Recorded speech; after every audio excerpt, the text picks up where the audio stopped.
Hi. Hiya. The storytelling in the movie is full of fun and irony. I want to know, is Michael Caine idea or it was in the script? That tone so fun. It was an idea that came about from my friendship with Simon Fuller, who's the producer of this, with the associate producers. And I was talking about the 60s all the time, you know. And I said they should make a movie of it, you know, and he's a producer. So he suddenly said to me one day, I'll make a movie of it. I'll find a great documentary director, and he found David. Then he found Ian LaFreniere and Dick Clements, who are great writers. And then I told all my stories, and they went away, and they come back with a script, and we made the movie. That's how it was accidental, really. It was social. It wasn't something we've got to make this movie, or you know, we were still fighting in the 60s about class, because the class thing has disappeared in England. But I think that the structure for the film came out of Michael's stories. It's that when I first met him, and he told me many of his stories, and in fact we recorded a lot on film, because I just wanted to get to know him properly, is I realised that all his stories are all great, because they all involve people from the 60s, but they all have a point to them. They're not just stories. And I realised there was a pattern here, and if we put the stories together, you would see the bigger story of the 60s just unfold without us having really to create something. Yeah. Because it's all there in your head. Yeah. Well, also, the picture's not about me. It's about everybody in the 60s. It's called My Generation. It's not called me. And the greatest thing about it is that the researchers on this movie, one of the stars of this movie, because they spent 2 years looking at everything, and they found the most incredible clips of everybody in the 60s, not just me, everybody. And that's why that's the movie. The clips and the music is amazing. You say in movie, I wanted to be an actor, but you say also, I never thought I would be famous. At the time, did you dream small? Yes. Yeah. I think one of the differences sometimes with young people today and my generation is you'll see someone young on the television be an interview and say, what do you want to do when you grow up? They say, I want to be rich and famous. But they don't tell you how they're going to do it. You know, I knew that I would never be rich and I would never be famous, but I wanted to be an actor. That's what I knew. It's the only thing I knew.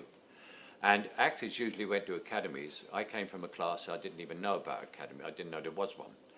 So what I did is I was working in a factory with an old man. I was working in a butter factory, packing butter. And this old man, I was 20, I'd just come out of the army. And he said to me, what do you want to do with your life, son? You want to work here? I said, no, I want to be an actor. I said, well, I don't know how to do it. He said, I know how to do it. I said, what? He said, I know how to do it. He said, there's a newspaper called The Stage. You get the stage. In the back is adverts for actors. I've got it. It wasn't advert for actors. It was adverts for assistant stage managers with small parts. And that's how I started. And I only ever wanted to be the best actor that I could be. I never ever thought, not in that atmosphere, that I could be a movie star, in no way. I looked in the mirror and I thought, Michael, you're never going to be a movie star. But the difference when you're talking about did Michael never dream small, I don't think he ever dreamt small. What you wanted to do, your dreams was about being the best. Yeah, that's what I'm saying. I didn't dream small. I didn't dream rich and famous. Yes. I didn't want to become the best actor. I wanted to become the best actor that I could be. And then let it see where it landed up with comparison with everyone else. But that's what's missing now with children, with youngsters. I've seen many youngsters. It's the sort of Kardashian principle, you know. You do something and you'll be very, very rich.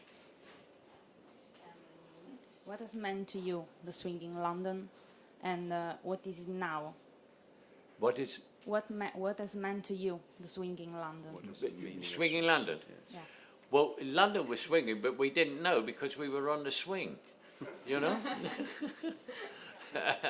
and London is still swinging.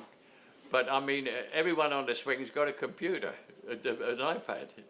And so the thing about London is, in my generation, we didn't know everything. We didn't know a lot. So we had to find it out. Now you get an iPad and you know everything there is to know in the world, everywhere, about everything. And even if you spell it wrong, they'll spell it right. There's a lovely fact about the sort of legacy of the 60s to do with Michael, which is that there's a very famous photograph taken of him by David Bailey, which we use in the film. It was actually another photograph taken by accident. You see Michael and he's smoking a cigarette. It's all side-lit, black and white. Well, today, Burberry still use that photograph to define the essence of cool. With an 84-year-old Yeah, I was man. known as the king of cool. Yeah, I never did anything. No, I know. I never. You know, I never wore anything flash or anything. That was Bailey's photograph was called the start of the cool, and it was me smoking a cigarette.